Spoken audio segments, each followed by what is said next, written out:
पति की बड़ी दिन रात सेवा।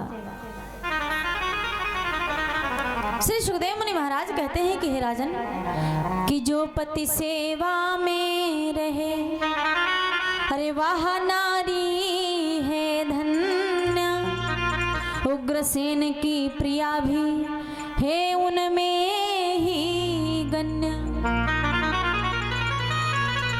कहने लगे वो रानी बड़ी धन्य होती है जो पतिव्रता होती है।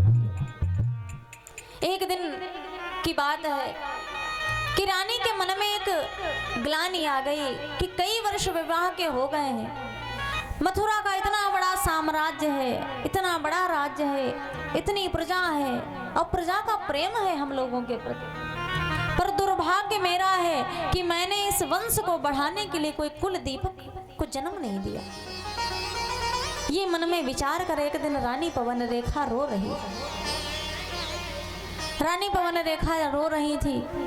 उसी समय जाकर उग्रसेन जी ने देखा, अरे देवी तुम रो रही हो, तुम्हारे रोने का कारण क्या है? रानी ने महाराज सारा हाल बता दिया। क्या बताऊं नाथ,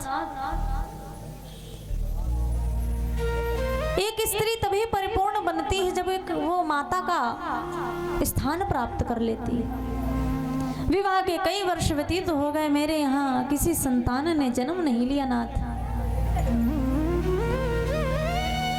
मेरे मन में ये ग्लानि है, ये भार है कि इस मथुरा का इतना बड़ा राज्य है, पर इस राज्य का कोई उत्तराधिकारी अभी तक मेरी कोख से जन्म नहीं लिया। राजा उग्रसेन जी ने जब इतना दुखी रानी को देखा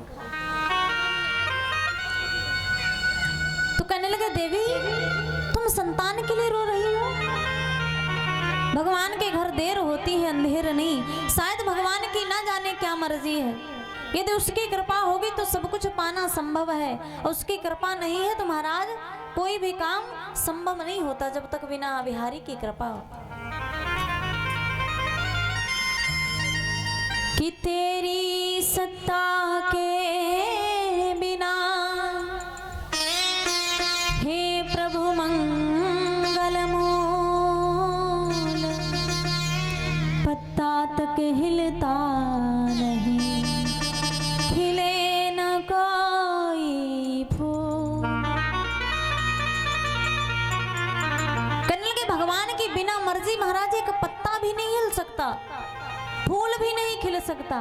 तो हम तो मनुष्य हैं, बिना मर्जी भगवान के इस संसार में किसी को, किसी भी जीव को कुछ प्राप्त होने वाला नहीं है।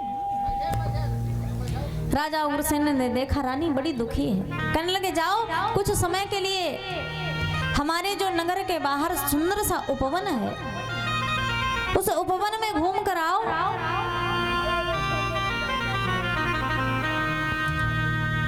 और सुंदर से उपवन में जब तुम सहेलियों के संग, सखियों के संग जाओगी तो तुम्हारा थोड़ा मन हल्का हो जाएगा। उसी समय रानी पवन रेखा ने क्या किया, पति की आज्ञा को प्राप्त कर अपनी सखियों समेत सबरी इकट्ठी हुई और महाराज जाए के रथ तैयार हो गया। चलने के लिए सारी सखियां तैयार हैं। श्री सूत जी महाराज कहते हैं कि हे राजन, कि एक रोज वह पतिव्रता और पति की आज्ञा पा